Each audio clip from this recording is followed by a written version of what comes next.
on air.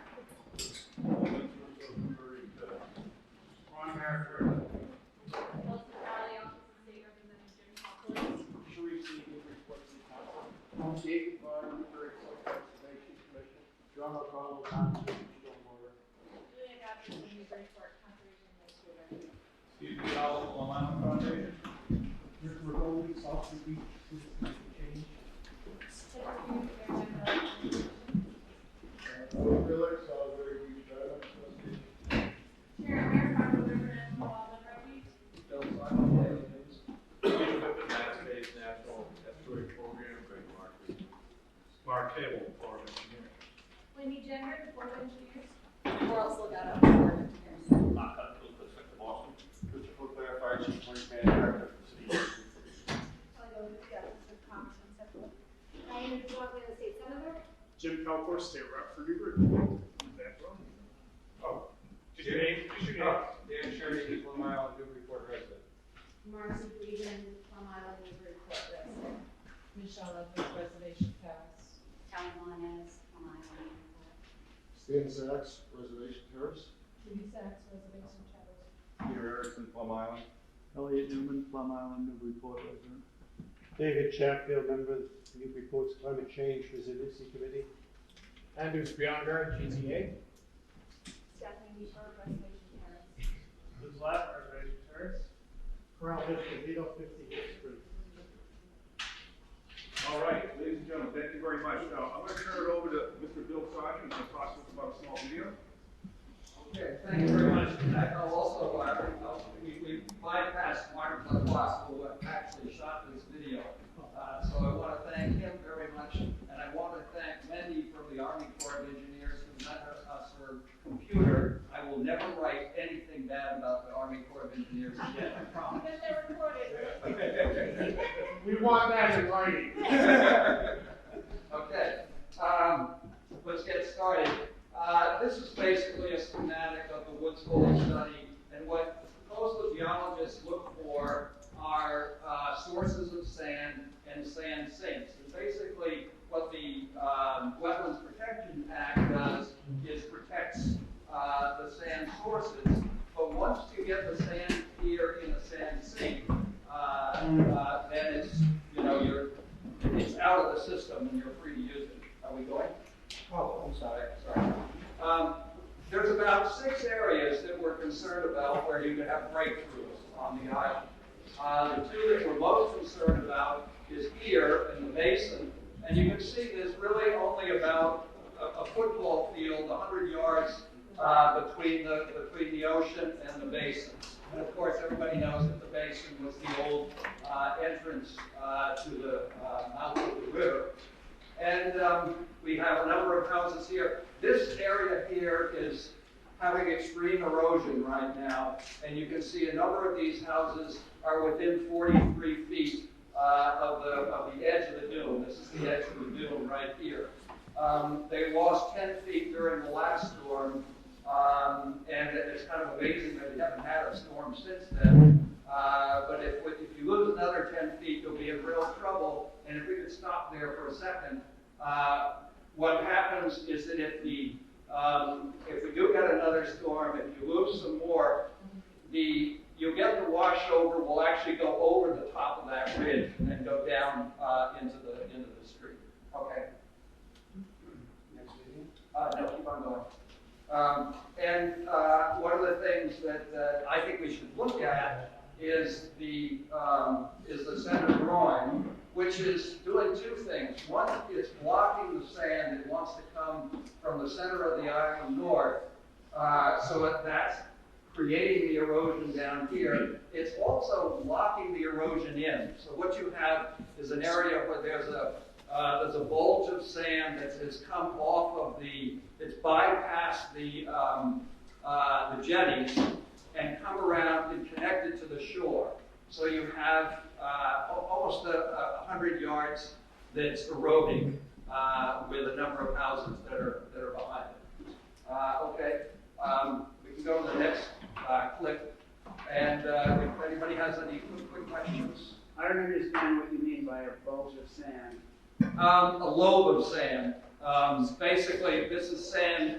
When you have a northeast storm with over 8-foot 8-foot high waves, that sand will bypass the jetties, and then it comes around, and then it works its way around and welds to the shore.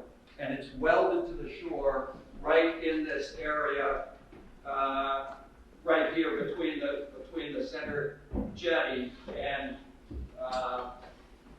where those houses are. Yeah, Ron. If we have a sandbar out front, you don't get the erosion. This is not a sandbar. No, but the ones, Yeah, when we have the sandbar out front, when it goes Yeah. gradually down, yeah, it stops that erosion in that spot. Right. Creates it someplace else, but it stops it in that spot. So it just isn't that growing there. It's when we have a break in our sandbar out front. right, exactly. And if those of you who were at the presentation the other night, Chris Hine explained that very well, that you lock it in between the groin and where the sand is. And another thing is, from the basin down, Yeah. till we put jetties in, Yeah, was a delta. It wasn't the Multa River, it was a delta which moved from Salisbury to Newburyport all the time, like any other delta. right, yeah, And then they defined the jetties, which created that link. right. Okay. I don't want to run into Senator Tarr's time, so if we can go to the. But I just want you to, be correct about that. It Yeah. wasn't the mouth of the river, it was a delta. Okay. The delta of the river. Okay. Now we're going up to the south jetty. And what you have now is about a 200-foot area that is actually settled by about 3 feet. And so what happens when you get more than 15 feet between the combination of the tide and the waves, sand just flows through the jetty. We can see some of this here, and you can just see it, as it comes over. And that system is what's called a ridge and runnel system. So you have about 4 feet of sand. The sand in front of the jetty is actually 4 feet higher than the jetty. And that's constantly being built up by the waves every time you get a storm, even when you don't have a storm. And if we were to sculpt that down, this would work more efficiently. Now it's only when you have to have 15 feet. This also just shows you the extent of that ridge and runnel system. And it goes almost a quarter of a mile up. We have about 1 million cubic yards of sand that's sitting here. Yeah, you can stop there for a second. That is in that sand sink. So it's essentially available for use. You're not going to affect the sand cell if you use that sand. And this just simply shows you now what's happening out there is when you get a storm, the sand goes through the jetty and it collects over here. So you get about 6,000 cubic yards every time you get a storm. That takes about 13 weeks for it to make its way down around the spur of the jetty, and then it ends up in the northern reservation terrace area. I was assuming that once you had this weir jetty is now as effective as it had been before the jetty was repaired. Okay, let's just keep on going. So if you were to sculpt the sand here, you would take about 6,000 cubic yards of sand, run it down, put it in trucks, and run it down the 69th Street path. You would have to, put some sort of steel hardening in the way they did when they rebuilt the original jetty. When Wendy's wonderful organization did this. And this, of course, is a berm that we put in. If we could stop right there. I I think the thing to remember about this is that this is a success. It doesn't look like a success when you see that much erosion, but it was a success because it did exactly what it was supposed to do. If that hadn't been there, all of those houses would have been flooded. So what you can do is take that free source of sand, and virtually there should be no expense to the ratepayers or to the residents because the sand is free. The labor would be presumably part of what the employees of the city would be there. You'd have city trucks. You take that sand down, and I think what you might want to do is actually build 2 berms. The first berm would be protecting the second berm, and then you might have to be ready. You might have to, put another 1,000 cubic yards of sand down. But this area is actually already growing. So you see this ridge of sand along here. That's where the sand is coming in and growing. It's growing much more up here, and it's growing near the spur of the jetty, because when the waves come in, they diffract. So they push more sand to the sides because there's more energy there and less along the center, which is why there's sort of a transition time between when the sand starts going through the jetty and when it's going to actually start building out significantly. Okay. Excuse me. Yeah. Maybe pause that so you don't lose your spot. Yeah, sure. I was wondering how long this building period goes on for according to your flow model. I don't have a flow model. And actually, that's kind of the $64,000 question. We don't know. We don't have any data from when this happened before. So I think it's a relatively short time. I think we're talking 1 to 2 years when the beach is going to start building out more than its eroding. So these are just temporary fixes until nature takes over. It was about 8 years. The building period goes on for 8 years. No, from the time it eroded to the time it started to come back was 8 years. How do you know that? I was here. And how long has it been? Still eroding. And it's still eroding now. It's been, the repair was finished in 2014. So we've got some time. We don't know exactly how much. Bruce, I don't want to run into your time. So I just want to. It's our time, Bill, but I do think we should probably move on because we're going to talk about Reservation Terrace as part of the agenda in that area. But I do think this is extremely illustrative, and it was really helpful when I looked at this to be able to get some perspective on it. But I would ask maybe if we could hold the discussion. We are going to come back to it. So, but thank you. Okay, thank you. Thank you, Bill.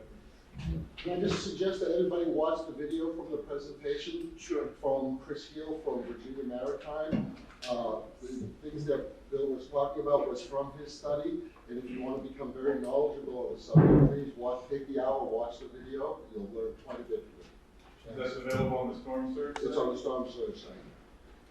Thank you. So Bill, do you think this would be as effective on the solitary beach side as well? Would that be correct? No, because it's a different situation. I mean, I would have to look at the jetties and see if there's a sand sink there. It's possible, but my first reaction is probably it's not. This is really a kind of a fantastic, interesting, unique situation that we've got. All right, so let's get back to the agenda, and we have a lot to talk about. I want to move through it as quickly as we can, but there'll be a lot of fairly intense discussion items that we need to get through. I want to let everybody know that we had, gosh, Mark, I guess it was about a 3-hour meeting at the Army Corps of Engineers earlier in the week, or last week rather, to discuss a lot of the issues. And what we're really trying to do is focus on 3 hotspots, and I'm going to use that term generally speaking. So we've got an area at Salisbury Beach, we've certainly got Reservation Terrace, and we've got 1, probably 2 areas at Plum Island that it's important, in the Newbury side, but it's important that we try to reach all of those.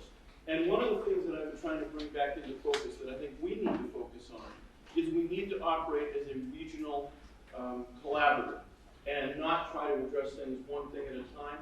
And so trying to get to a structure where we can do that and move together on all three of those areas is important. And the beginning of that plan is starting to come together, and we're going to talk about the pieces of it this morning. So the first thing I want to do, and Mark, I appreciate your being here, and we can, I think, alternate on this, but the first thing we need to do, and we're going to go from north to south, is talk about the situation at Salisbury. And so one of the things, obviously, we know we'd like to do at Salisbury is put some sand on the beach sooner than later. We know that we're in erosion season, and we need to address that as best we can. Neil has been instrumental in the discussions that we've had, and we have some progress relative to that. Really, there are two pieces to the Salisbury strategy. One is to try to get some sand on the beach immediately or sooner than later by virtue of sand replacement, to replace the sand that was lost from the project that we did when we dredged the Merrimack River. The good news is that if we're able to accomplish that, it comes at a cost only to the federal government. That's still, we all still have to pay for it in that respect. But the second piece is trying to nourish from the Piscataqua River dredge the two disposal sites so that we can also get the benefit on parts of Salisbury Beach from natural selection of the material there washing onto the beach from the near shore site. And so we were quite pleased to get the news of the progress on that project, on the sand replacement, from the Army Corps of Engineers. It has one of those alphanumerics that I never recall in the lexicon of the federal government. But Mark, perhaps we can talk about that and talk about the fact that design is underway to put approximately 31,000 cubic yards of sand on Salisbury Beach. And maybe, Mark, you can give a better description of the area of that. But I think it's important to understand that that is an important hotspot, and there is a plan for it. So, Mark, can you pick it up a little bit from here? Sure. Well, first to start off with on the Portsmouth sand, everybody. Oh, Wendy's back. We still don't know whether or not funding for Portsmouth is going to be in the fiscal year we're in. We probably won't know whether it's in or out until March. So we'll be able to update people then. We want to get that project built as fast as possible, so if it is in there, we're going to move out, and hopefully construction would happen in the winter of 2021. So that would place material near shore, off the beaches, wherever you tell us you want it, and have the permits for it, and are willing to pay the difference in cost. So that's Portsmouth. Can I just stop you right there, Mark, just to say that we're talking about order of magnitude somewhere in the vicinity of 300,000 cubic yards of sand. It would go in two existing permitted disposal sites, one that's off Salisbury and one that's off Newbury.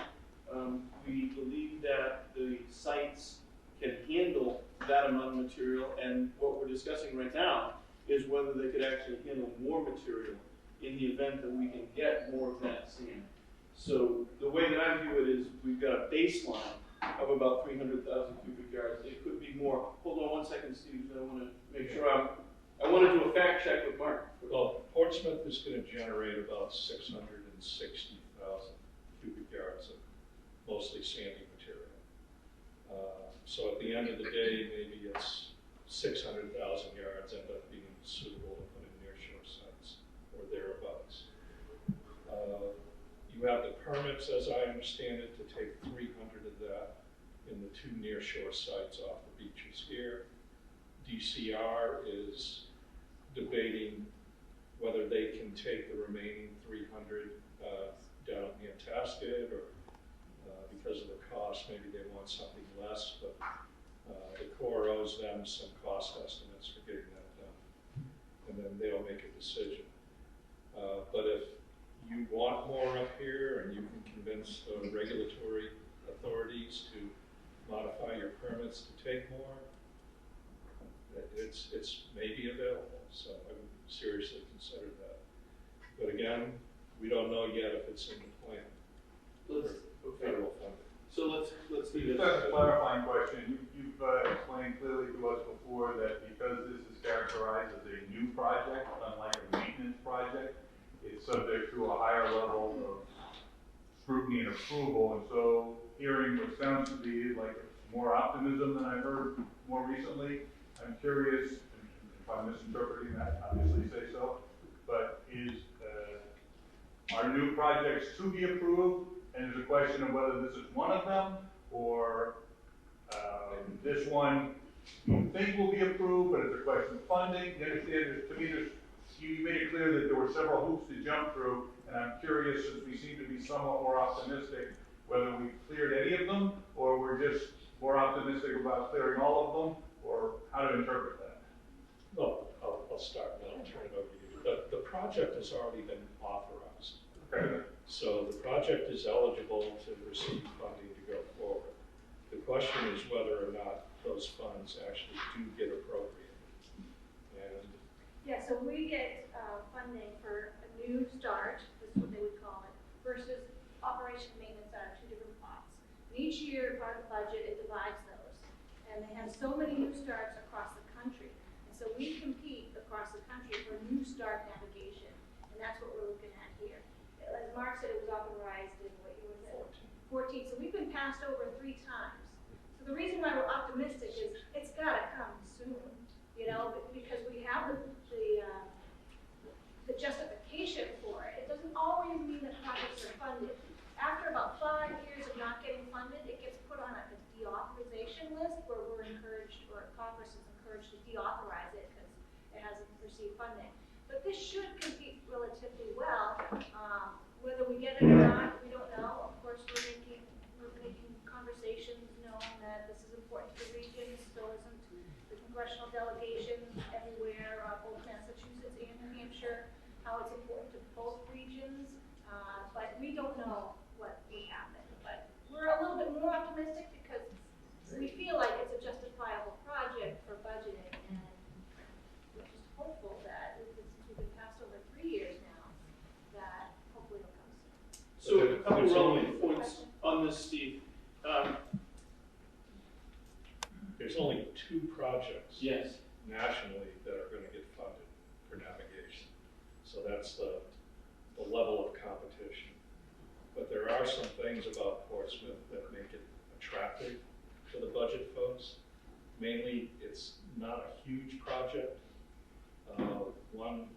One round of funding is going to be enough to get it done in a single year. So that's one of the criteria they're looking at. Senator? No, so I wanted to mention, number one, my understanding is that we have 3 states that are advocating for this, Steve, and I know that our federal delegation is pushing very hard for it. Number 2, one of the things that has to happen here is sort of an internal discussion at the DCR and the state government level about how we want to allocate the sand, because it's our understanding as a result of our last discussion that we could get substantially more than the 300,000 cubic yards. But here's the issue. We know that the 2 nearshore sites that we have can hold the 300,000 cubic yards. We actually speculate they can hold more. The question is, how much more can they hold without having to do radical changes to the permits?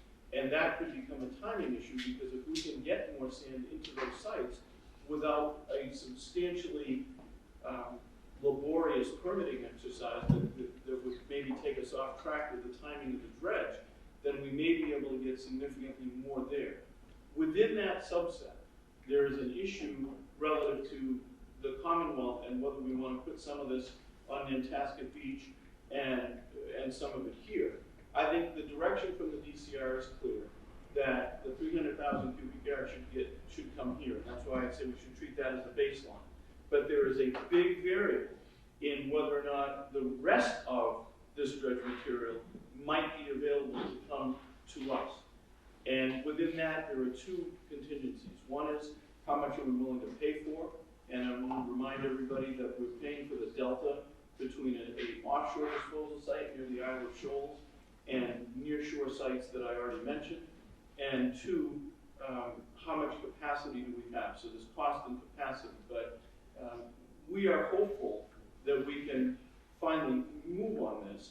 And in addition to that, we've had some discussion about, because of the hotspot that's developed south of Island Center, so the far south of Island Center, down by the Blue, whether or not we might be able to use some of this material for onshore placement to address that. So there are a lot of variables with this, but I think it's clear that there's enormous potential. And the only other point I would make, and Kelly, you can help me with this if necessary, but we actually have something unusual now. We actually have a federal budget as opposed to a continuing resolution, which gives us some degree of stability. So it means that the projects that are in the ordinary course of business can move forward, but because this is a new project, it still has to compete. And that's where we all need to work together to try to get it to the top of the list. Yes, I would agree. And I can confirm that Congressman Moulton does have several requests that he's going to be discussing with Lieutenant General Semenitis that had the Army Corps in Washington. There's a few projects in the district that he's concerned about. Obviously, while the scout that Portsmouth is in New Hampshire, not technically the district, certainly the coalition is important. So those will be things that we discuss directly with headquarters, probably within the next 2 weeks. Good, Councilman. Just back to how the funding is approved down to the project. Is it Congress that makes a appropriation of a certain amount and the Army Corps picks those 2 projects? Or is the decision on which project done at the congressional level? I don't know. Well, Congress passed an appropriations act, and in that they said, here's the amount of money we're making available to you, the Corps of Engineers, for each of these different classifications. So for new projects, we're giving you X amount of money, but we're putting a restriction on that. You pick the projects, but we're only going to allow you to pick 6. 2 of them are going to be navigation, 2 of them are going to be flood control, and 2 are going to be something else. So it's Congress that picked the total budget amount and told us that we can only have 2 new navigation projects. The Corps of Engineers has to pick which 2. And each district around the country put together its priority list, sent it forward to their division office, who then reprioritized it, sent it forward to headquarters, and headquarters will make the final selection. Okay, thank you. And then second So question. before we move on, I just want to point out that Coral has very valiantly offered to give us a flow chart of how these decisions are made so that we can understand what the choke points are. And so she's going to provide us with that, and then we're going to share it with everybody, because I know that's always an issue about where is this and who's the decider. And so what we had asked, and again, Coral very valiantly agreed to do, is provide us with that flow chart so that we can send appropriate coffee cakes and Dunkin' Donuts materials to the right people at the right time. Thank you. Second question is, so you mentioned the cost share.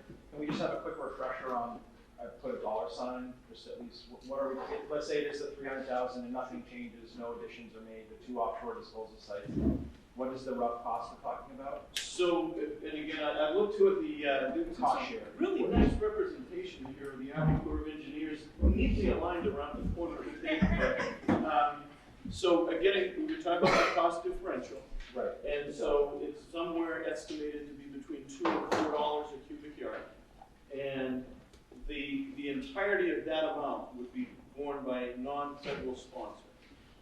And the non-federal sponsor can be any sort of governmental entity.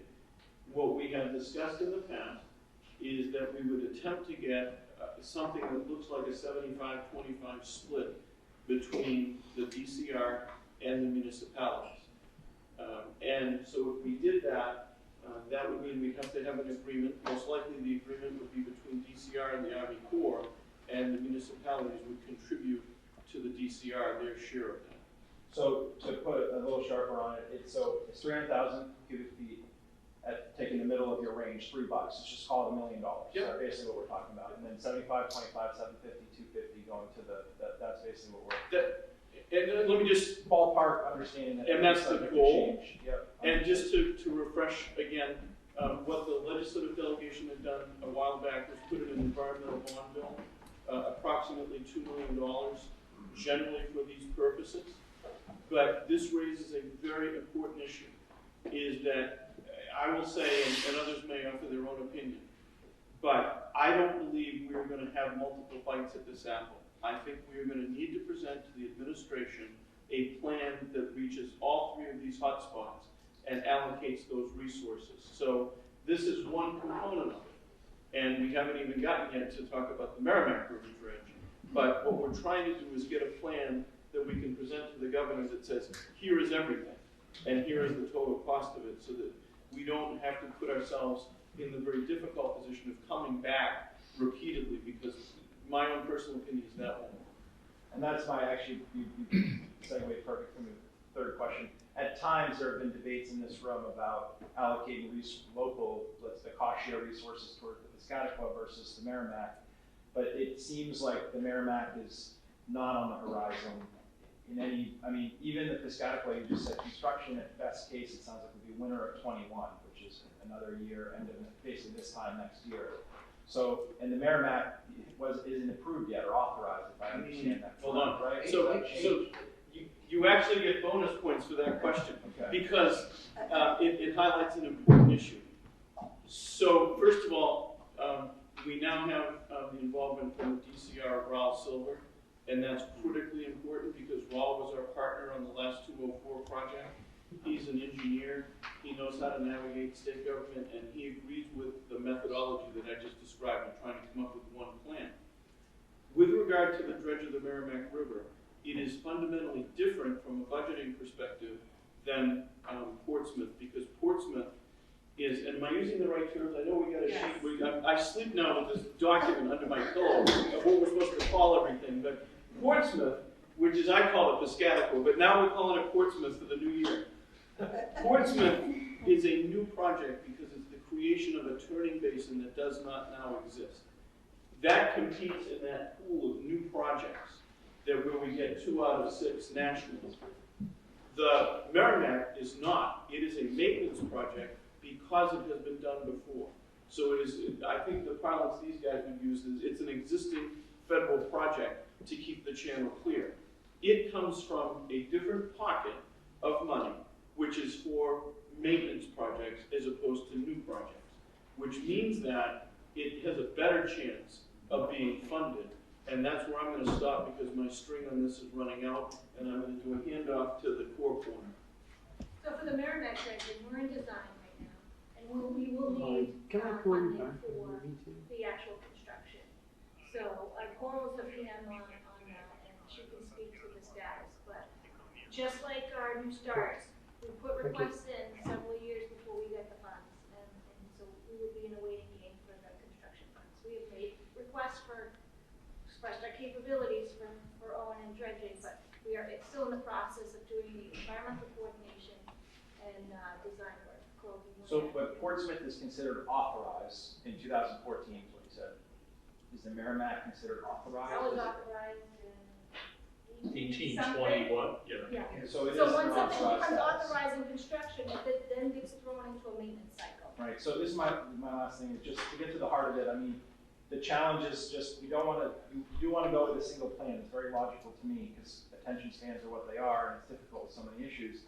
You just don't want to spend the money on the Piscataqua, and then a year later, which seems very dreamy, that all of a sudden you've got an opportunity on the Merrimack, which I think most of us and most residents regard as a better option. It's just that we're not really picking between them because the timing doesn't align.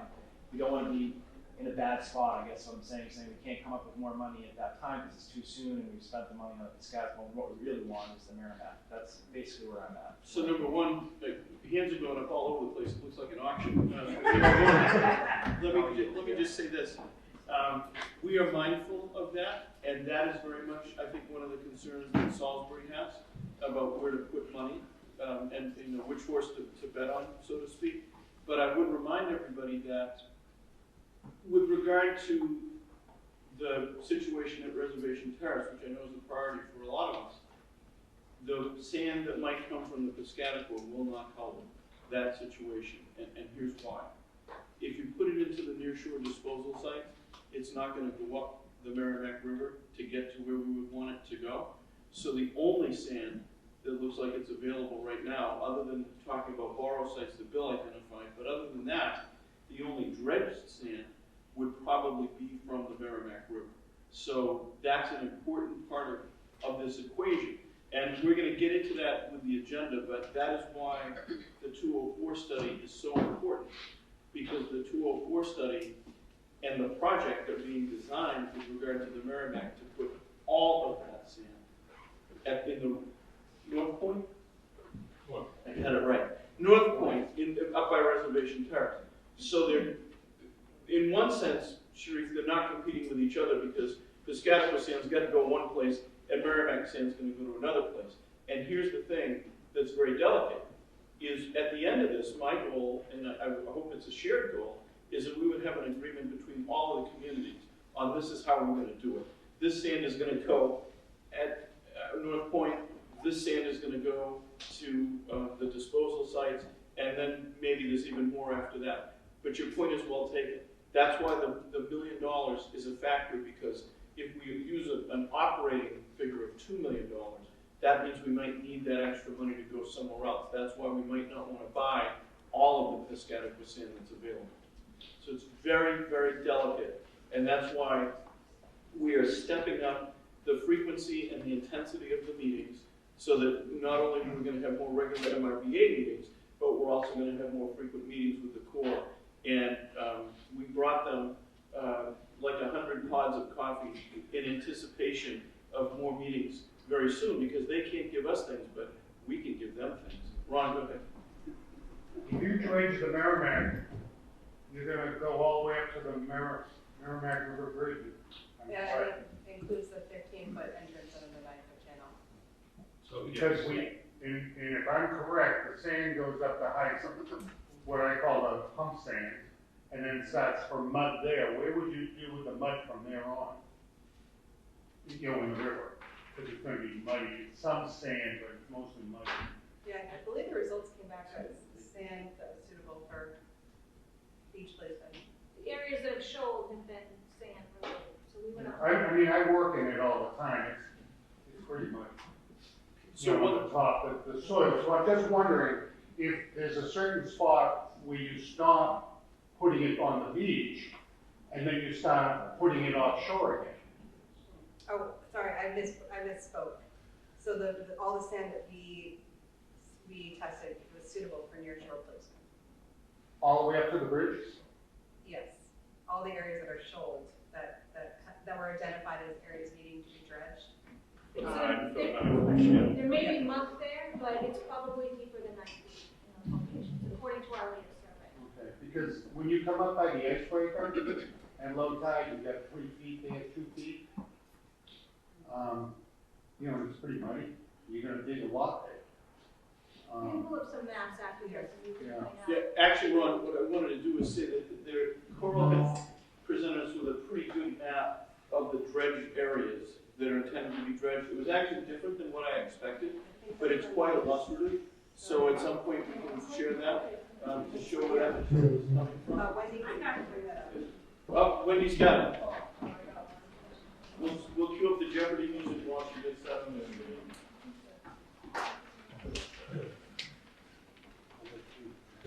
There you go.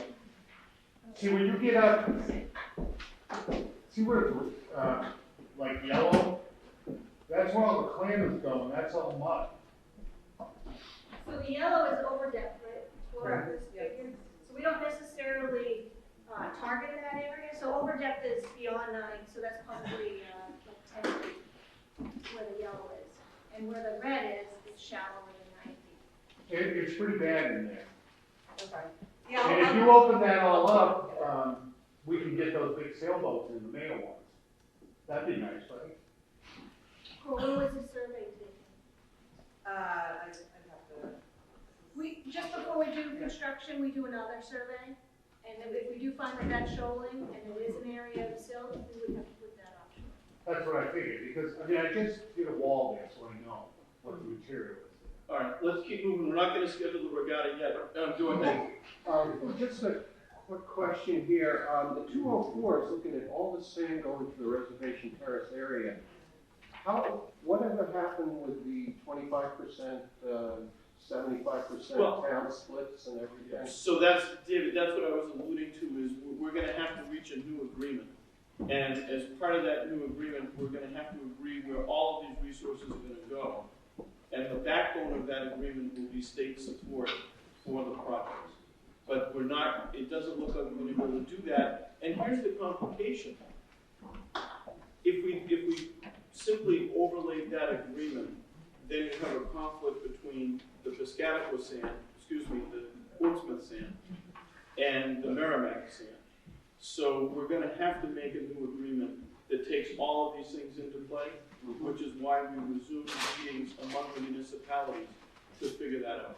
So you worked that all out? Yes, well, it's not done yet, but I don't want people to underestimate the magnitude of that challenge, right? So I think it's clear that the state delegation is willing to work to release state funds, but only in support of an agreement as between the three communities as to how we're going to address these hotspots.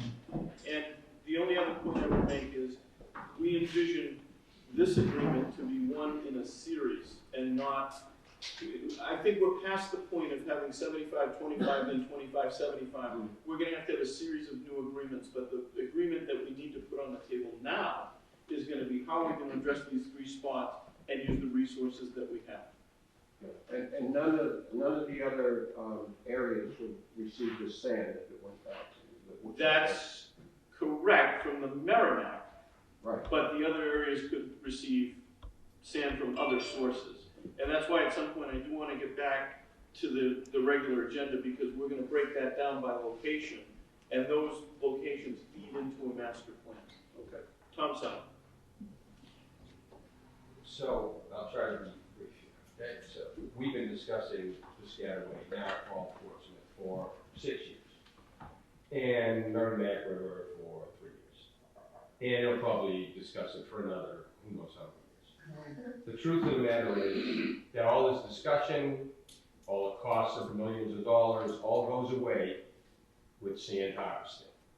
And as long as the government lets DEP put a stranglehold on them, we'll never get what we need to solve all of these problems is sand harvesting. When that low tide goes out 100, 200 feet, there's so much sand there, and I'm talking only digging 1 foot down, scraping 1 foot, harvesting it, put it in trucks, driving it up over the first berm, and rebuilding our sand dunes on 4 miles of beach. It's so inexpensive, and our sand is right out there. All this conversation, 6 years, 3 years, another 5 years, millions of dollars, study after study, all goes away if somebody just gets a hold of DEP and straightens them out and tells them we need to be allowed to harvest our own sand that's sitting right out there in the spring and in the fall and protect our own beaches. It's so inexpensive, it's so simple, that I already gave you a diagram of 500 feet, how I could protect 10 properties for $8,000. At a minimal effort, in a matter of a couple of days, the work would be done at $8,000. So as long as we sit here and keep discussing this, and Army Corps, and CCM, and everybody else, it's DEP that won't allow us to harvest our own sand, because Salisbury Beach is only for seals and seagulls and not for human habitation. So on that uplifting note, we're going to turn to Representative Kelkwood. So it's a little more complicated than that. No, it isn't. It isn't that complicated. So we had a discussion with DEP, as you know, and your delegation met with DEP and representatives of DEP. Who met? We met. Your delegation did. The state legislative. The state legislative delegation, and the argument, and I don't pretend to be a scientist. I'm not. I'm a legislator. I'm a lawyer. I like to turn to the experts for their opinion on these types of matters. And what their argument is that the scraping that you're referring to, like the harvesting 1 foot of sand at low tide causes scarping. I like to call it sculpting. Okay. Sculpting. Yes. So what we would like to do is we'd like to try a pilot. So there's been an effort to look at one section, and that's not, we haven't ended that, effort to try and see if we can pursue that. So the senator presented that, we discussed a pilot of a section of the beach to try it almost 3 years ago now. A little less than 3 years, maybe 2.5 years. That was the idea, to prove to these people at DEP that it works, and it's not going to affect the properties to the left or to the right, that it works. So we already talked to them about the pilot, that was 2.5 years ago. How many more years will we discuss the pilot? We almost had a pilot working, and it got destroyed. Well, we were near to, but Tom, I'm not going to debate this with you. Yeah. We need to look at every dimension of this thing. And the Army Corps is working hard, and the state government is working hard. I won't tell you that we don't have frustrations with some of the regulatory decisions as well. But we're trying to pursue every avenue to get this done.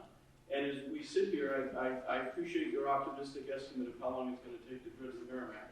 But as we sit here and talk about that, I can't tell you that getting the DEP to change its opinion will take less time than getting the Merrimack River dredged. I will tell you this, that we have experience with getting the Merrimack River dredged. And when we did it with this team, we were able to get over 160,000 cubic yards of sand. That's the number I can talk about officially. I think you and I know it was a different number. So that's one of the reasons why we're going down that path again, to be able to get that sand.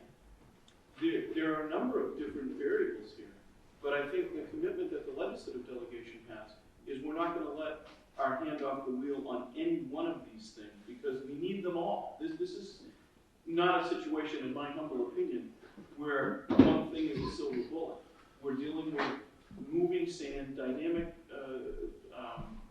beach environments, so we got to keep our eyes on all of it. We continue to pressure the folks at DEP and CCM to say, will you let us do this in a pilot way? And in fact, just to give you a sense of how dynamic that discussion is, at the meeting that we had at the Army Corps of Engineers this past week, we had a discussion that was introduced by Representative Mira about whether we could try another version of this to help Reservation Terrace, to use a borrow area that's developed right off the area of start, where it would seem to be very easy to pump that sand there. Now, that would require two things. It would require state approval. It would also require federal approval, because we'd be working below the high water mark. And I won't speak for the Army Corps of Engineers, but I would say they did not dismiss that idea out of hand. So we are trying to go at every front on this situation. I will also tell you something that you already know, but we are repeating. And that is, we have been locked in this struggle with the regulators for a very long period of time to try to get them to move. But it has to be a discussion that works itself out. And I will just offer a little bit of political advice. And that is, if we were to introduce a bill tomorrow that authorized this kind of a change and tried to override the decisions that DEP has made, we will make the situation worse, and it will never pass. So we are dealing within a particular set of constraints that we are trying to navigate very carefully. And again, I would not want you to leave this room thinking that we too do not share some of the frustration that you have. But what we're going to try to do is stay focused and try to continue to move on this front and look at all of these options. Now, you can say that we've had discussions for a long time, and we have, but we have some significant progress. Number one, we have a bond authorization of millions of dollars to assist us here. That is a development that has happened over that period of time. Number two, the design is underway for the Merrimack River project. Number three, we have gotten ourselves incorporated into the sand allocation for the Portsmouth dredge. That is not nothing. And when we started, we didn't know that we were going to be in that at all, and now we're in for at least 300,000 cubic yards if we can bring it to fruition. So we are making slow progress, and agreed, we need to make faster progress. But it is not as if nothing has happened. The difficulty is that the seriousness of the situation is growing, The intensity of the situation is growing, and it is outpacing the progress that we are making trying to get all this stuff done. But the only commitment that we can make to you, because I think, you know, the mayor can control nature, but the rest of us can't. And so the only thing that we can do is to do the things that are within our control and keep pushing forward to get this stuff done. And I'm very encouraged by the partnership that we have. I do not think, personally, and I stand to be corrected, that the Merrimack River situation is one that's going to be indefinite in its scope. And I would even suggest to you, and I don't want to get out ahead of my skis on this one, and I'd like the core comment on this, but there is the potential that the Merrimack project and the placement of sand could actually expand so that it might help Reservation Terrace a little bit more. So I'll stop editorializing. Go ahead, Bill. Wasn't the permitting going to be easier for sand that's already on a dry beach than for getting it to offshore? I wish I could tell you that, but so the sand movement that we did up at North Point, actually, without the intervention of the administration directly, I don't think would have happened. Because it's very difficult, as odd as this may sound, to move sand onshore from one place to another. We were able to get it done because we had a very focused effort on the part of the city of Newburyport with the assistance of the lieutenant governor. But I wouldn't characterize it as easier. I wish I could. And I would tell you I think it should be. But it isn't. All right, Rick, go ahead. And then I really want to move with all these items. So I just want to enforce a point here is that all of these things are great, but none of it is really addressing north of this section of South Street Beach. And that's why Tom, I think, is addressing this point. I mean, even if you get Portsmouth, even if you get Merrimack River and dump offshore, the sand goes south. The dump sites are offshore at the center of South Street Beach. From Seabrook line to the center of South Street Beach, there is nothing really right now in all of these projects that are going to address the issues that are going on here. That's why the sand harvesting is front of mind on some of our, some of our cases. So don't forget, we're not addressing a 2-mile stretch of beach with all of these projects. So number one, I do get that.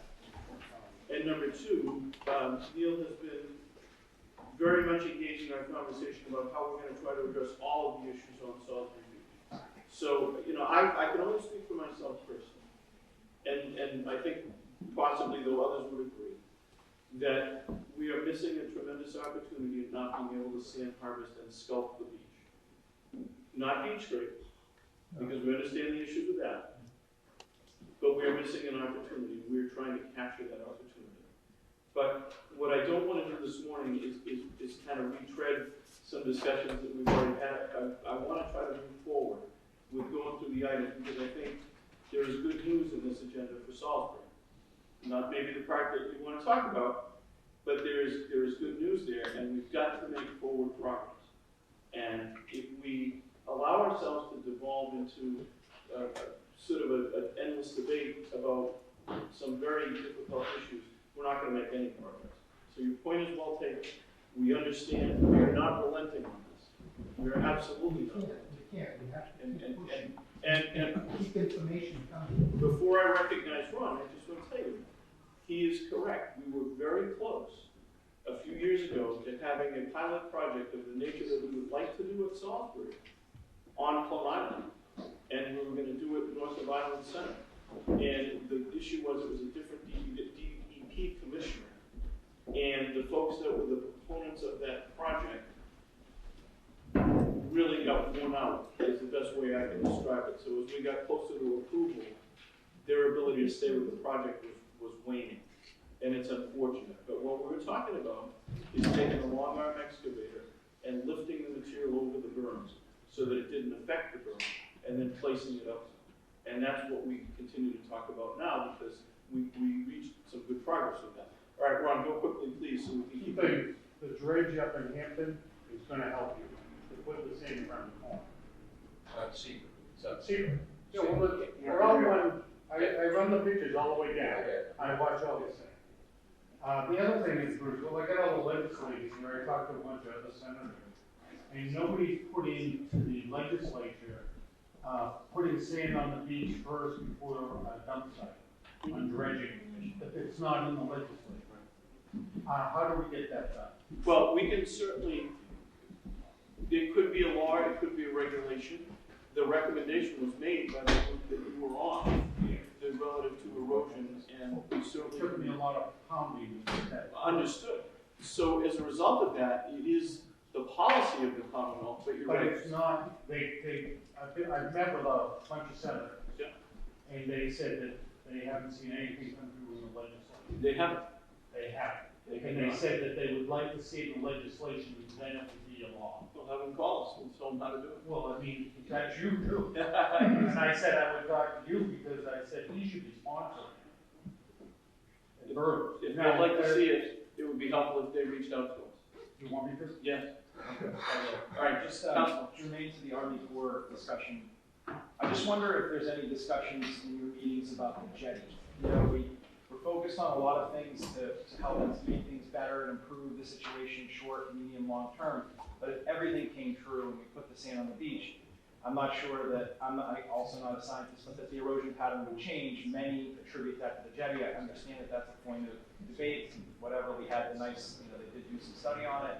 But is that an ongoing discussion too? Because just on timeline, if you don't keep talking about everything, you never start. And then if you don't start, you're 10 years later and you're nowhere different. So maybe for Army Corps, maybe for you, does So that number discussion one- happen, or modification of the jetty, or anything to even address, is the jetty a concern? I don't know if anybody has their opinion on that.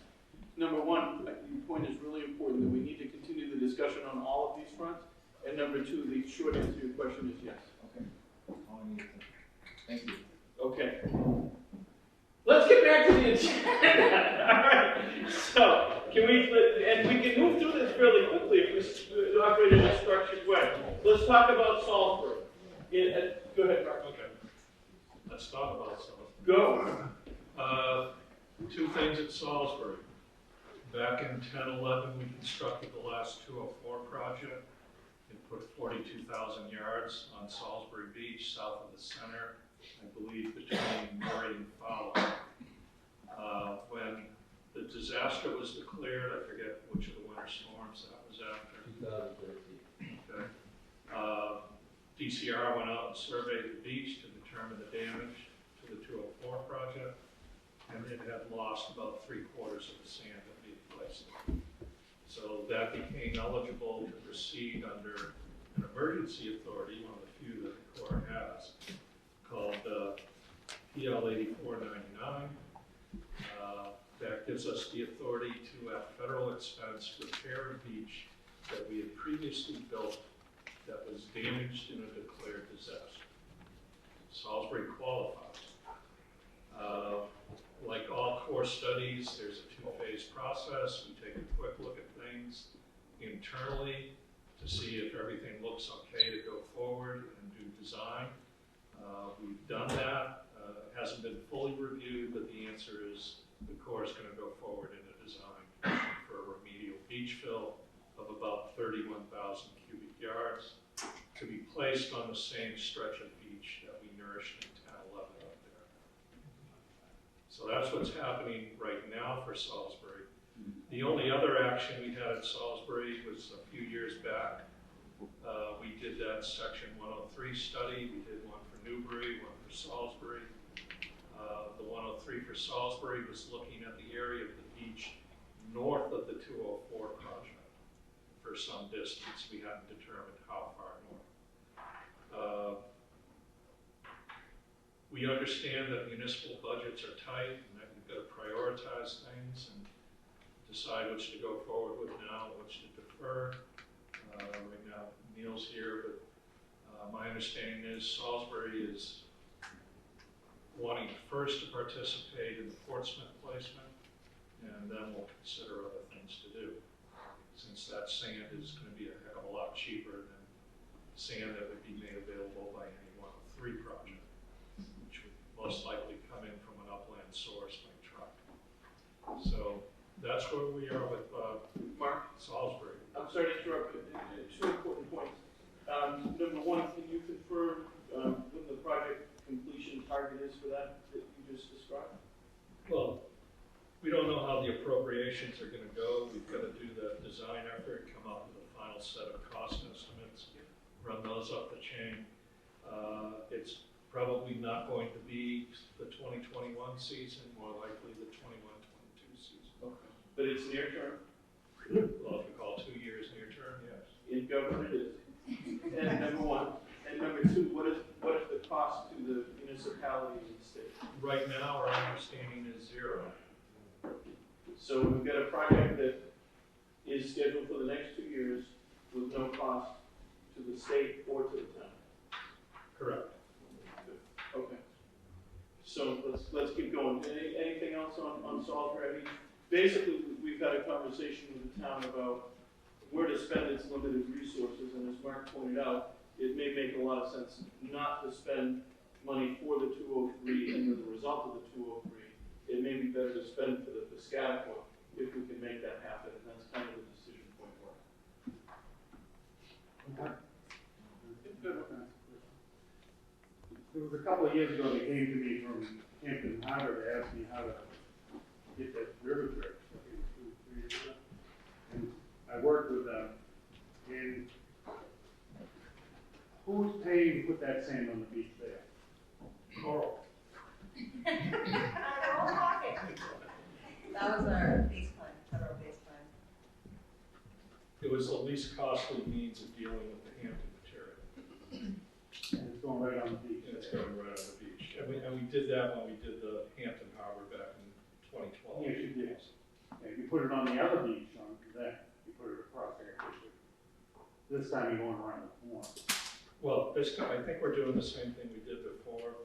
If it's north of the inlet, it's going on the state beach. If it's south of the inlet, it's going on Seabrook. But how did that get done that went on the beach with a pumper?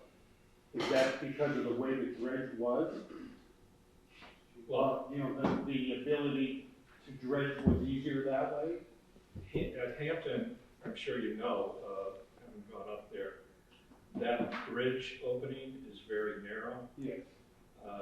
You can't get any decent sized dredge in under there. And you have to turn left or right. You actually have to strip the dredge down and bring it in under the fixed spans, because it won't fit between the fenders on the navigation line. And that makes it more expensive. Right.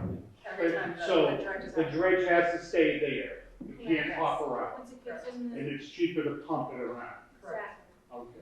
Whereas the Merrimack or the Newburyport, it's easy in, easy out for large equipment. So how much more does it cost to do it? Is it a lot more?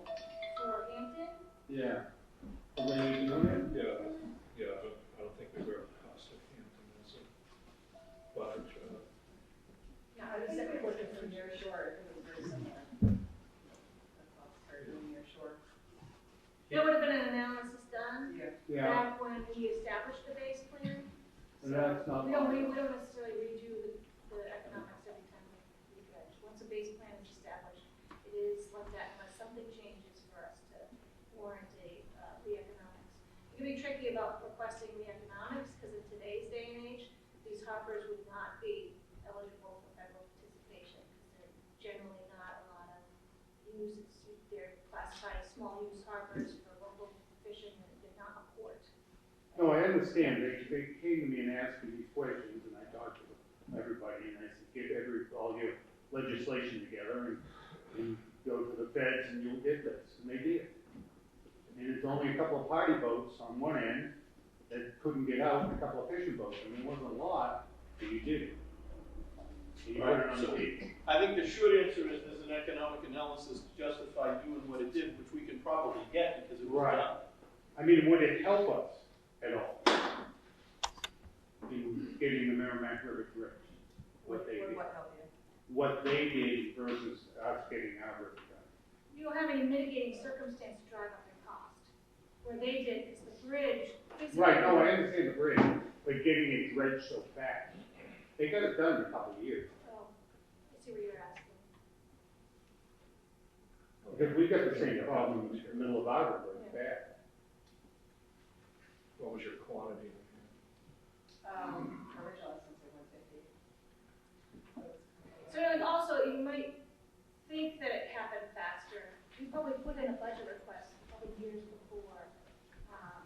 So other than other people coming to us and say there's a problem, we look at all these hoppers ourselves. I So know. we've been sitting in the queue for several years before the big push. And then it started getting attention like MRBA is. Yeah, well, We can look back on to see how long it sat in the budget queue before it was funded. But then, like Mark was saying, it depends on the cost. So if it's a lower cost job overall, you know, you get them down to the point where people make decisions, oh, let's put this one in, let's throw it in. New Hampshire only has one river that you dredge, basically. That- For maintenance at the time? Yeah. Hampton was their priority, Raleigh was second. Okay, I think there's more to discuss here, but let's move along so we can get through the rest of this. Let's go to Newburyport, and Mark, do you want to pick it up there? We've already talked a little bit about the dredge of the Merrimack, but why don't you guys take it from there? Okay. If you remember what we did in 2010 and 2011, the last 204, we have a base plan, the least costly means of dredging and disposing of the material from Newburyport, and that's near shore placement off the beaches. So we look at the cost differential for instead putting the material directly up on the beach. Back in 10-11, when we did it for Salisbury and Newbury, it was about $2.5 million for the base plan, and to put it directly on the beaches was another $3.1 million. And DCR came up with the 35%, so about $1.3 million or so, I think is what they ended up paying. And the Corps paid a little less than $2 million. And that was for putting the material directly on the beach. That's what we want to do here on North Point. There's about 220,000 yards, according to the last survey estimate, of maintenance shoal material available in the entrance channel and the inner channel. What portion of that is sand, which our test results show is virtually all of it, would be eligible to be pumped up on the beach at North Point. The Corps, as part of that 204 project, would handle pumping it and grading it, and if necessary, planting some part of it, just like we did in the last 204 project. DCR right now is our sponsor of record for North Point, so they would have to pay a third of whatever that cost difference is, just like the last time. Right now, the study has gotten by its first phase. It's into the second, where we start doing the detailed engineering and design. Our coastal engineers are looking at the retreat rates, refining those so that the economists come in and run the benefits. We have to show economic justification here. I don't think that's going to be an issue. There's so many homes and utilities within the 50-year retreat line at North Point that I don't think that's going to be a problem. The bigger issue here is matching up the Section 204 process with the O&M dredging process, so that when they're ready to go, we're ready to go. That worked very well the last time we did it. I don't see an issue with that. The 204 program is budgeted nationally. There is some competition, but we haven't had many issues with getting the funds we need. So right now it looks like probably 2 winters from now we'll be ready to do that. If not one.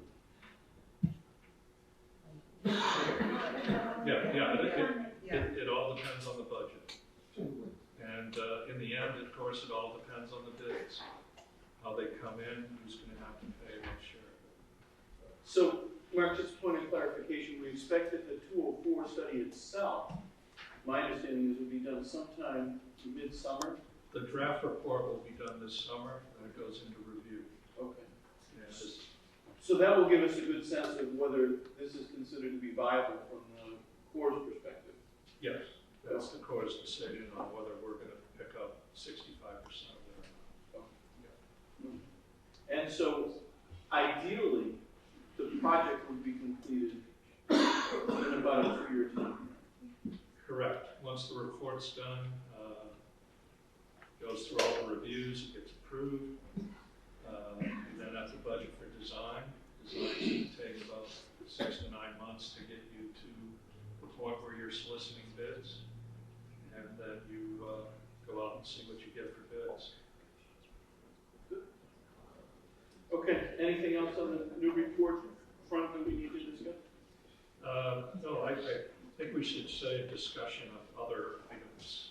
You know, we want to talk a little more about what Bill had to say, and some views on that too. Yep.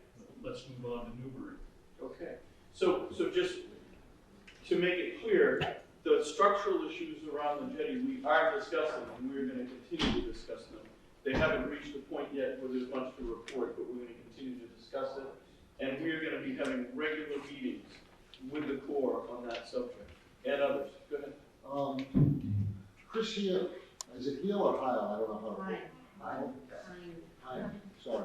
Who presented the Virginia Maritime Study, it was very clear that the only way that would prove whether the jetties are in fact or not causing the erosion on Reservation Terrace is if a dynamic flow study was done.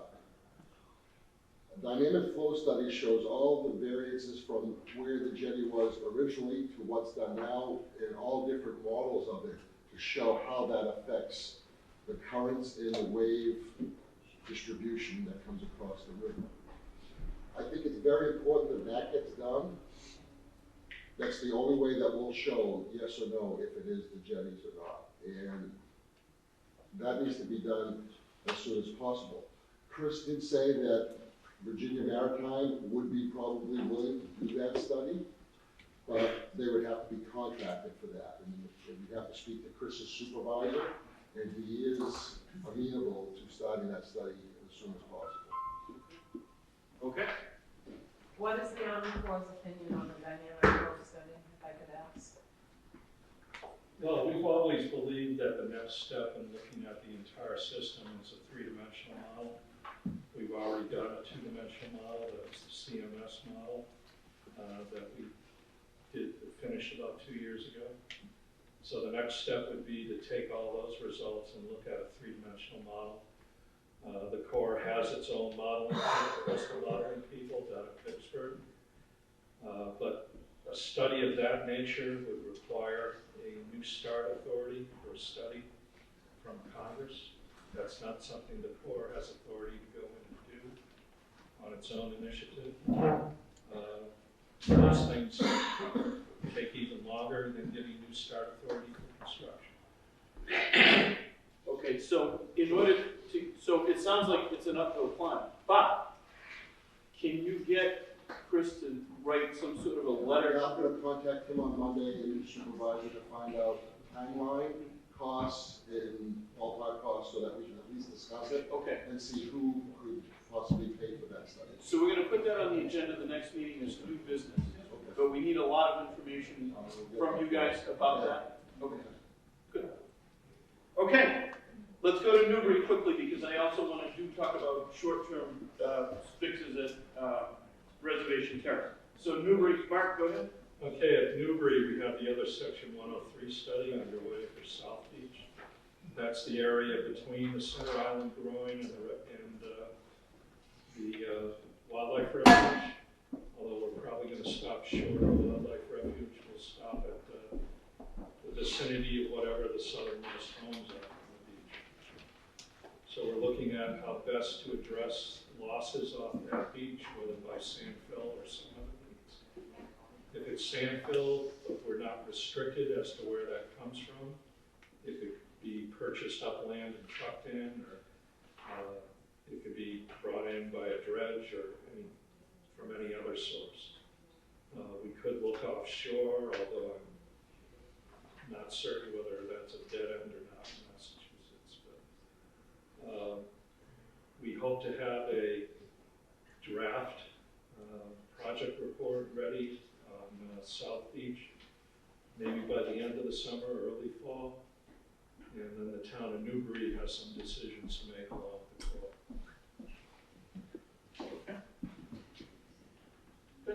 Peter Erickson, Newbury. You mentioned south of the center. There have been no losses south of the center since 2018, only accumulation. Most of those groins are covered. In the first few minutes of today's presentation, Bill Sargent showed how the stone placed on the beach has resulted in severe erosion north of the center, back to where the original beach nourishment happened, and worse. I've been talking about this for months, and I would like to hear some response on how to handle the stone, because if all we're talking about is sand, we're just shoveling sand against the tide. Can you tell me about the severe erosion problem that me and my neighbors are having north of the center groin? So Peter, I'll handle that first, and then I'll turn it over to Mark. The Army Corps of Engineers is being insistent that that situation be addressed. The DCR owns the groin in question, and there is a discussion right now about how to remediate it. There will be an agreement reached between the Corps and the DCR about taking action out there. We're trying to develop a plan right now as to how to do that. Now, there is a question about whether remediating it to where it should be, let me use that term, will require approvals by the DEP and CZM and so forth. We're trying to work our way through that. But I do want to make this clear. I want to say it in no uncertain terms. The fact that somebody out there resorted to the remedy of self-help has compromised the effectiveness of all of our efforts to be able to address issues on Plum Island. All of them. And it is costing considerable time and energy to try to address this situation. It has compromised the integrity of our efforts, not irreparably, but it has compromised them. And if anybody that was involved in that is paying close attention to our discussions today or any other time, they need to understand the damage that they have done. We all work together as a group. We sit at this table, we might not always agree, we have tough discussions, sometimes they're gut-wrenching discussions, but we move forward together. The fact that somebody did that is damaging in ways that I'm not even going to try to describe today. But there is a commitment that we will address that issue. And again, it's going to be an agreement between the Corps and the DCR as to how to address it. But the main point I want to make is, if anybody's thinking about that stuff, please don't do it again. Because it's caused a lot of harm. Mark, do you want to add that? The area north of the center groin, or about 2,800 feet or maybe 3,000 feet, was the area within Newbury that we did the bulk of the Section 204 beach fill on in 2010, 2011. Part of the legal agreements for that project have DCR as signatory on the non-federal sponsors side, responsible for future monitoring and maintenance and operation of that beach. So the Corps no longer has the ability to deal with that area north of Center Island Groin in terms of being a cost-sharing partner. However, as the PM for that, when it went in and got built, we thought it might last 5 years. It lasted longer than that. It lasted until people started doing things they shouldn't have been doing. And we want to see that situation remedied. We have no authority to participate in that, but we will help the town and DCR in whatever they need to get that done. Clarification on the self-help. Yeah, please. Since that tremendously successful beach nourishment project happened, the dunes have continued to grow, largely in part through the help of the University of New Hampshire, who came in, and as a team, as a neighborhood, we were planting beach grass through the town of Newbury with regard to setting up fences, snow fences that accumulated the sand. Those dunes grew and grew and grew and grew until the self-help that you are referring to took place. And since that time, we've lost basically all that we've gained over the course of, 6 years. So my question is, when it comes to self-help, we as neighbors in a community partnership with the town of Newbury would like to continue with fencing, with planting, with sensible things that allow access, with restricting paths so that people don't wander over the dunes, with putting up signage that say, please, this area is under restoration, don't play your ball games. So when you say self-help, I just want to clarify that there's self-help and then there's help yourself. And we're talking about, all being in this together. Yeah. Thank you for giving me the opportunity to make the clarification, Peter, because that's absolutely right. Everything else we've done, there have been conversations about, and we've approached them together. I'm trying to think of the right word, but rogue self-help does not help. And what I'm trying to communicate, and maybe I should be less veiled about it, is I would hope no one would attempt to go and try to remedy that situation on their own. We have the ability to do it. We are going to remedy it. And I don't want anybody to go try to move more rock out there on the groin now to try to fix it. We will fix it. I trust your commitment on this, and I appreciate it. And I appreciate you bringing it up. It's an important issue. We need to address it in the right way. I will tell you, Mark is being very modest. The Corps is adamant that we address this, and rightfully so. And we will. And the right entity to do it is DCR. And I can't tell you how important it is that Ralph Silva has re-entered this conversation, because he made a commitment that we would find a way to fix it. I was hoping he was going to be here today. He got preempted by another meeting. But he is going to meet with us. We're going to go out there. We're going to figure out a way to restore it. The challenge will be, and I don't want to get too deep into it, is making sure we have the right configuration that is appropriate and permittable so we can get this done. Amen. Is he taking over for Darrell? I'm sorry? Is he taking over for Darrell? No. Raul operates at a higher level of the DCR. Darrell has had some very serious health issues. And so we hope to welcome him back to the table soon, but Raul was at a different level. How bad is he? Is there someone taking his spot in the meantime for communication purposes? Or? Well, Raul is going to be that person. And we can get you that contact information. Somebody asked, how bad is he? It's bad enough I play engineer here. I'm not going to play doctor too. We have a doctor right there. I mean, we should send him a card. Yes, we should actually probably send him more than a card. Yeah. But I don't know what it is or whatever. We'll find that out. Yeah, We should do great. that. Maybe the group as a whole could send something. Yes. That would be really nice. Yes, totally agree. Good, Tom. Really quick on this subject.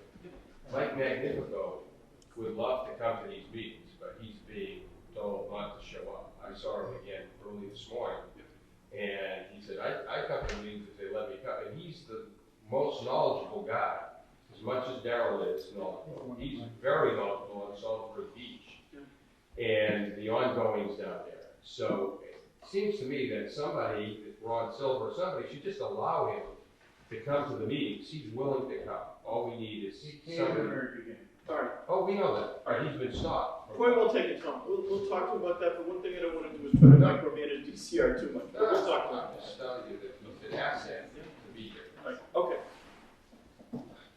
Mark, I think we've exhausted our agenda with you. Do you have anything else?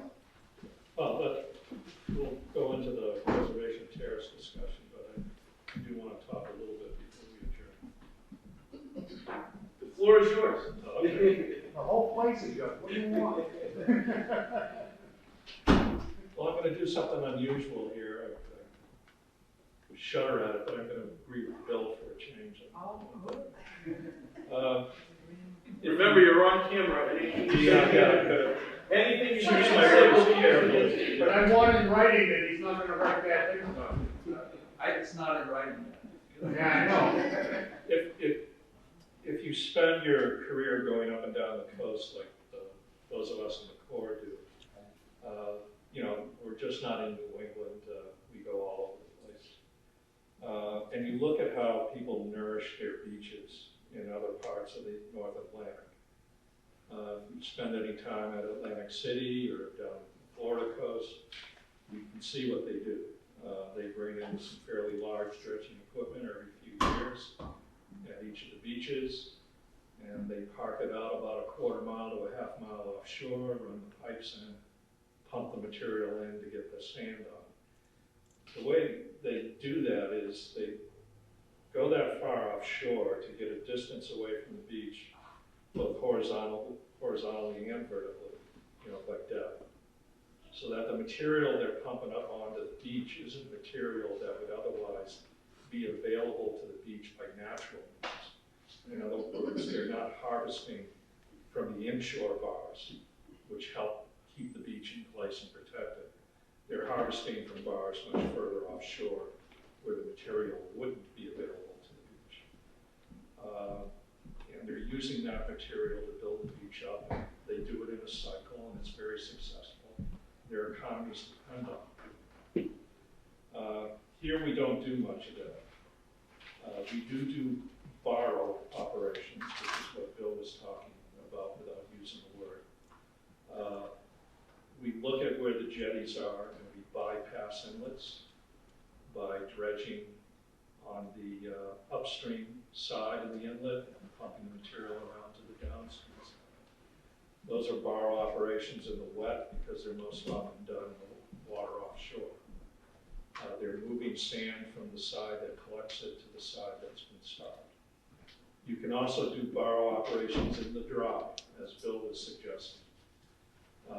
The technical term that the Corps uses, where a jetty is trapped sand, is a fillet, spelled like fillet but not as tasty. And you take and you excavate that material. The wind is going to refill your hole later, and you load it onto trucks and you move it to where you need it to go. Those things can be done. They are done in other parts of the country. The town of Sandwich just got approval to do a borrow operation moving sand from offshore of Scusset State Beach, north of the Cape Cod Canal, and moving that material around to the beaches at Town Neck, south of the canal, that really need the material. So that's one way of doing it. I haven't seen a borrow operation in the dry here, as Bill was suggesting, but it's something that I've suggested previously might be possible. Getting the state permits to do that, the way things currently are, may not work. Other things that you might be able to do, did a project down in Falmouth a few years back where actually National Marine Fisheries Service hired a Corps of Engineers to dig a channel, if you can imagine that. And we took the sand, we dredged it mechanically with a bucket dredge, put it in scows, hauled it to the east end of Falmouth on the Nantucket Sound shore off of Menahat Beach, and dropped it in the inshore site. The town then hired the Barnstable County dredge to come in and re-dredge that same material and put it up on the beach. So certainly if we take the Portsmouth material and we dredge it out of Portsmouth, dump it near shore off here, if you really want it on the beach, that's one way to get it, is hire another dredge to re-dredge that same material and put it up there. We also did, 3 years ago, at Ammonoosuc, the state of Connecticut wanted us to nourish Ammonoosuc State Park in Clinton, Connecticut. And we had a dredging project coming up at the lower Housatonic River, which was going to be about 270,000 cubic yards of clean sand coming out of the Housatonic. Problem was, it was 30 miles from Ammonoosuc. So the state of Connecticut paid us to haul the material that 30 miles and to refluidize it out of the scow using a pump-off barge parked off the beach and pumping it on shore. And that worked very well. Cost a lot of money, but it did work well. And it got material they desperately needed up on the state beach. So there are a lot of different ways of getting sand onto beaches. And you have to look at what you have available for sand sources and figure out how best to do that. There's a lot of sand in this system. It used to be on the beach, now it's somewhere else. So think about ways of getting it back up there. Mark, that was amazing. For one, I've never heard the word refluidized used anyway. But number two, I mean, you just gave us a whole lot to think about, and what I'm gonna suggest is maybe we can talk with you offline about some of the different examples, and then we can bring in some of the folks that have been involved in some of those projects. Because that was just a whole lot of information, so. You're absolutely amazing. I asked Ed those questions when I was on that board, and said the same things to our state people, and they kept on saying, no, no, no. And then I would say, it's used up to our border from both sides. Yeah. It's up to you guys to legislate something to get this to happen. It really is. And I'll help you with the senators and the reps. I'll talk to them all to get this through, because if you have a law, they have to go by the law. Understood, Ron. It's not as simple as that. It takes a lot of work. But with this enlightenment, I mean, I think we need to explore some of these options because we have concrete examples to say, why can't we do this? I've known this all the way along. I've always asked these questions. That's why I always know the answer before they. I understand. All right, so we're going to work on that. Let's keep moving. Mark, thank you. We need to get to talk about the reservation terrace situation. And the difficulty that we're having here, and the mayor had organized a very good meeting, kind of an all-hands meeting to talk about this, was at the treatment plant in November. And we had MEMA and lots of other folks there. Since that time, as Bill's video illustrates, the situation has worsened even more. And at the time, I know MEMA had talked about sandbags. My humble opinion is that wouldn't be very effective. We had talked a little bit about choir bags, and we're still talking about choir bags. The difficulty there is the cost of them versus trying to do other more lasting things maybe. Mayor, I'm going to give you an opportunity to opine on this. But I will say this. We made it clear to Ralph Silver and DCR that we need a near-term plan right away. And we were going to talk about that today, either before or after this meeting. He couldn't make it, but we're going to redouble our efforts to meet with DCR to say there's something we need to do. Now, something really interesting is that in our conversation, Representative Mira made a suggestion that we try to get some of the material that's right off the area of scarp and pump it back to where the scarping is. And that calls into question what Bill and Mark have talked about. And the question we raise is, why can't we do that? Why can't we take a relatively simple dredge and pump that stuff back up, assuming it's suitable to pumping? And I think it is. So we are discussing that, but we know that it's a crisis situation. In the intermediate term, the medium term, the 204 project, we think, holds a lot of potential to help Reservation Terrace a lot if we put 225,000 cubic yards of sand up there. But it is not a long-term solution. The long-term solution involves understanding the structure of the jetty, and we're talking about that. But what I'm concerned about is what do we do between now and the spring, because we're in an erosion situation. I know the mayor shared that concern too. So, Madam Mayor, I don't know if you want to add to what I've said. Can I just say one thing before the mayor? Please. I don't know if everybody's aware that it did breach last week. So it did breach, and the next storm there will be a flood. We understand. So I just want to make sure everybody in this room does know that it has breached already. Okay, Madam Mayor? I think as a result of what we have observed and what you're experiencing at Reservation Terrace, which is why we sort of talked internally about whether or not it made sense for us to declare a state of emergency on Plum Island. And when I spoke to the Lieutenant Governor, she said that's not the way you want to go. It's not going to create anything different or new in terms of additional resources to the area. And then put me in touch with Samantha Phillips, who is the new executive director of MEMA. So in November, MEMA, DCR, legislators, DEP, a whole crew of people came and we met. We reviewed the erosion patterns that had happened where we were. We really tried to emphasize, how critical the situation is at Reservation Terrace at this juncture. So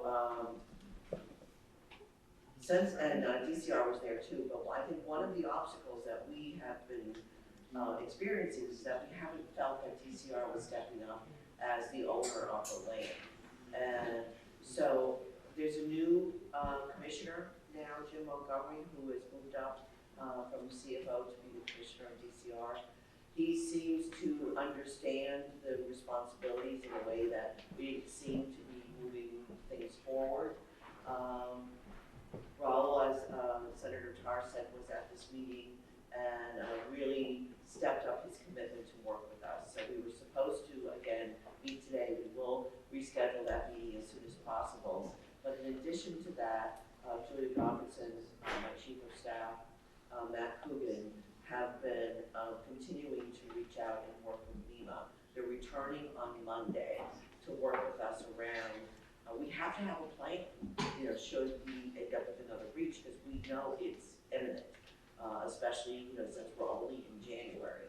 So we are incredibly encouraged with the Army Corps in terms of hitting phase 2 of the 204 study, which I think is very encouraging for Plum Island.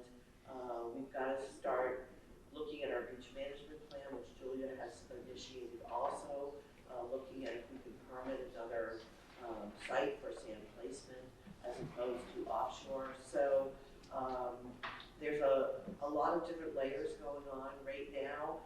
Obviously, we're really concerned about next week, the following week, and the storm season and erosion patterns upon us.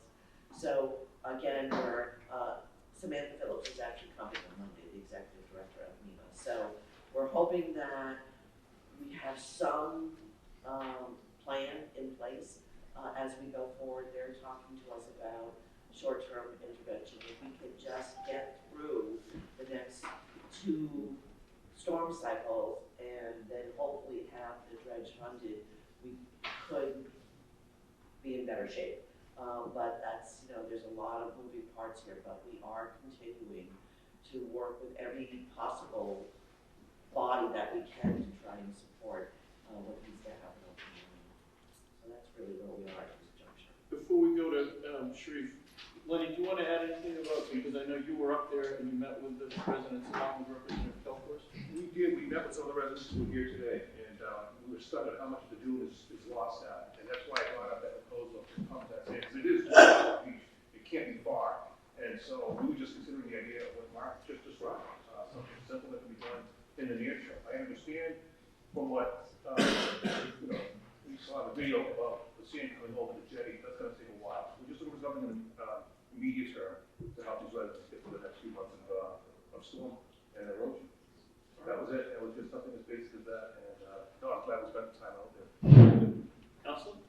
I just wanted to, I guess, I think everybody in this room knows, but it doesn't, I'm just concerned that we are getting to, if we're not already at the point of desperation, and your self-help comment is what is prompting me to say this. We've been saying, let's be proactive. Everybody in this room's been trying to further that goal, right? We're trying. But this season, this month feels very different, and I'm just trying to make sure that DEP and CZM, really the regulatory agencies, understand how much things have changed. And I don't know how to communicate that well. I know that you are trying when you meet with them, but it sort of feels like we're there. The point that none of us wanted to get to, we're now there. And the fact that some water spilled over sort of just an early, it's the canary in the coal mine. Problems are coming. So, I mean, I think when you talk to Raul, for example, the real question is, how can you deploy like 150 to 200 grand in the next 2 weeks to put sand on the beach? That's one idea. I'm not saying that's the idea, but that's the thing I have in my head, because otherwise my concern, and I'll just be blunt about it, is that we are going to end up in a self-help or other situation that is loss of life, loss of property. I mean, it's just that we're there now. And so Army Corps is all good discussions for a couple years from now, 3 years. So I just want to emphasize that. I don't think I'm saying anything that hasn't been said. But typically it feels like the regulatory agencies are a little far away, so they don't quite understand that we're literally talking about what used to be this big is now just this big. So if there's anything that we can do to help them understand that, I mean, send a photo, that's worth 1,000 words, and you see the pictures, and it feels different. And I'm just concerned that we're going to have a bad, rough 8 weeks here if we don't literally pump some money onto the beach in one form or another. I don't know what form that comes in. I completely agree. So I'm basically offering, how can one help? How can one I do agree, anything? but we are up against a very difficult regulatory agency with DEP. They were here yesterday for a closure meeting on the landfill. And at the end of the meeting, I took Eric Wall aside and said, you really need to take a ride out to Reservation Terrace and see what we were in critical, absolute crisis mode. And I mentioned that we're working with FEMA, I mentioned that Army Corps, but, you know, and I said, but you permitted other solutions in other areas of the state. We need some additional help here.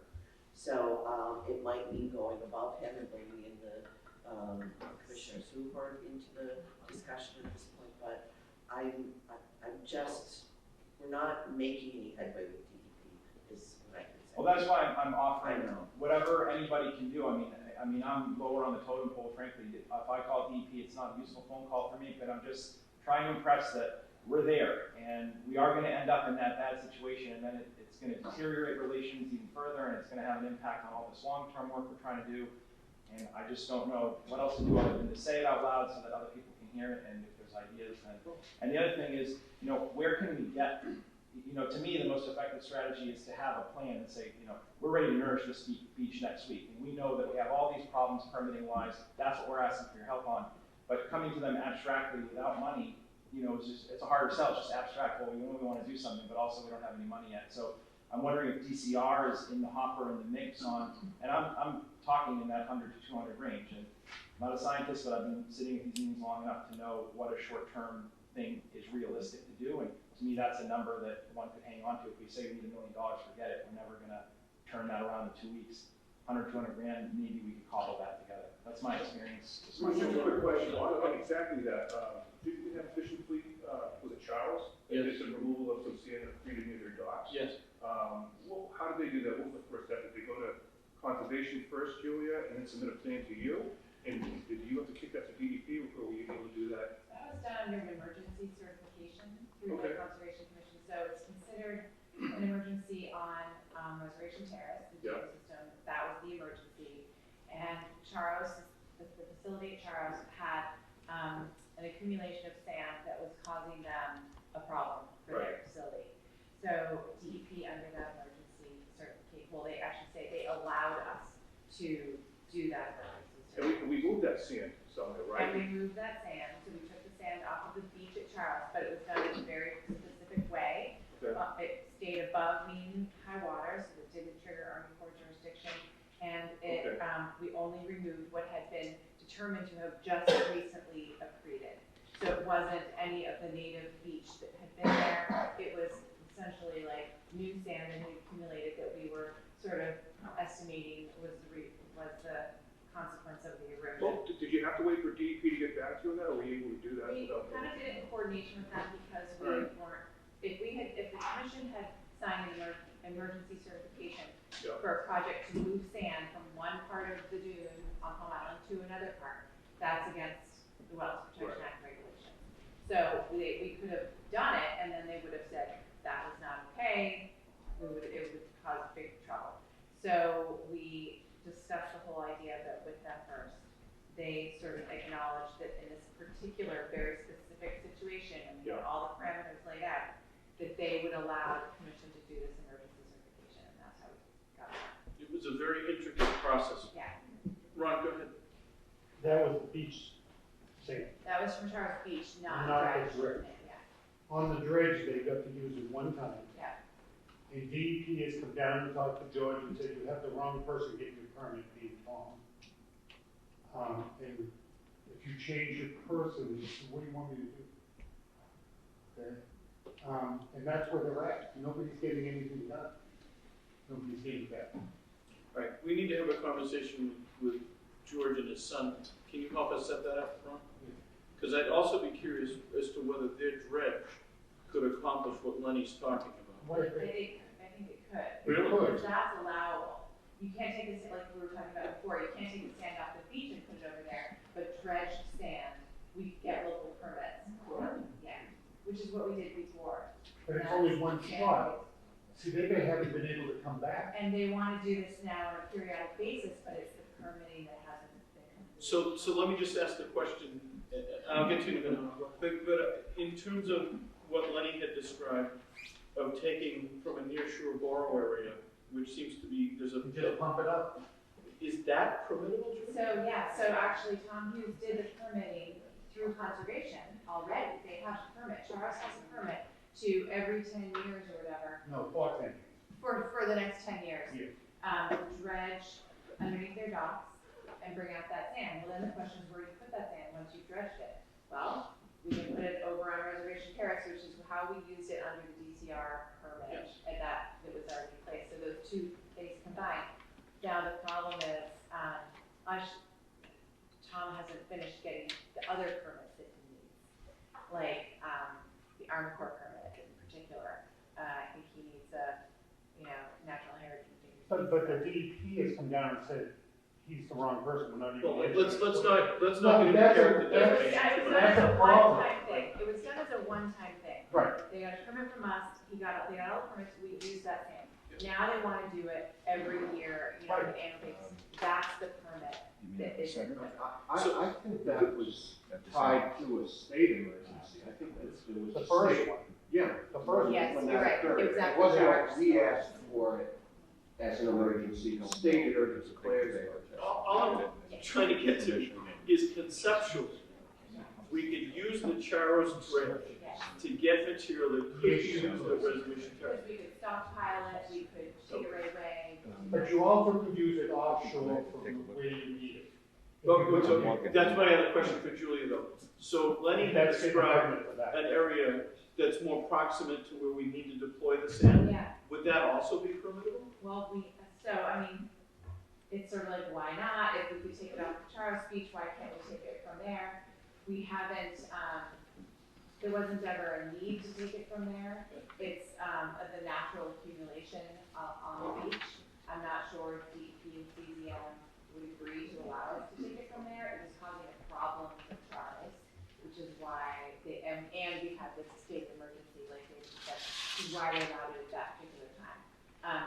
So it's a situational question. Maybe they would if we brought it up to them. Here's what's in the back of my mind. The amount of material that's at the Charles Dredge site is fairly limited. I think we're talking about less than 5,000 cubic yards of sand.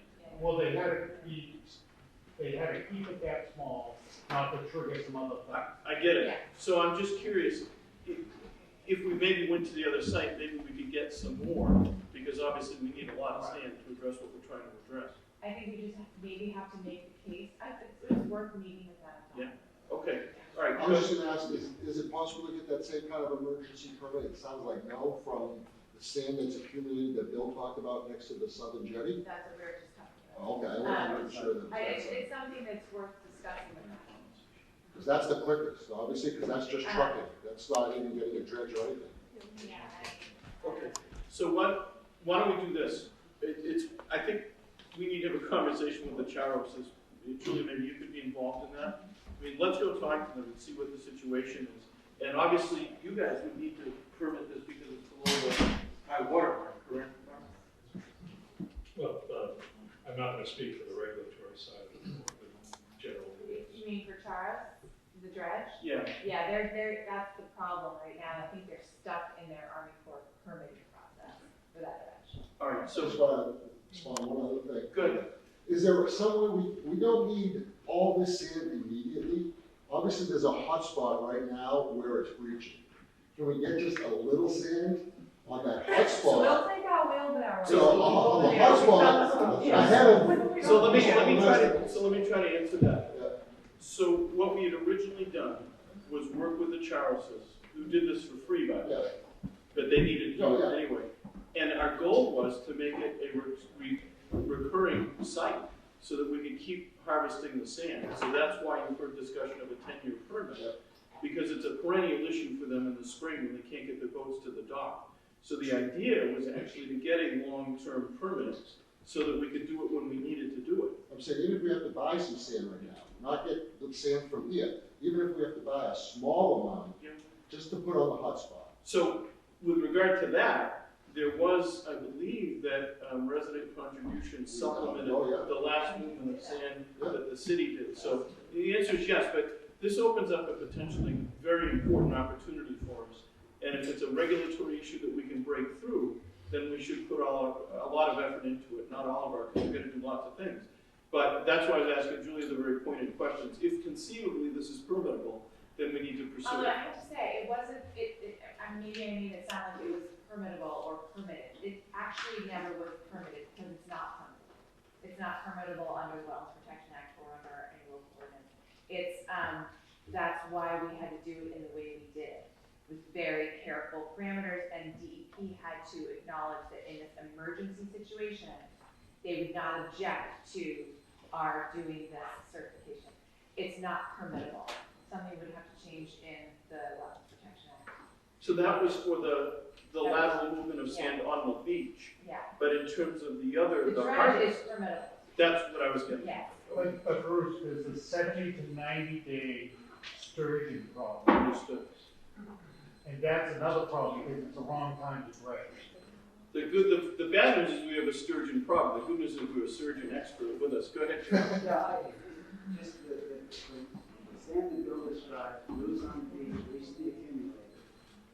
Sounds like it's the same as the Char situation, above high tide, and not subject to Corps of Engineers jurisdiction. Why isn't that the easiest? There's one other issue, which is that the sand at the Charos beach was presumed to have come from the sand that was missing on Reservation Terrace. This is too. So it's sense of bringing it back. This sand is upstream.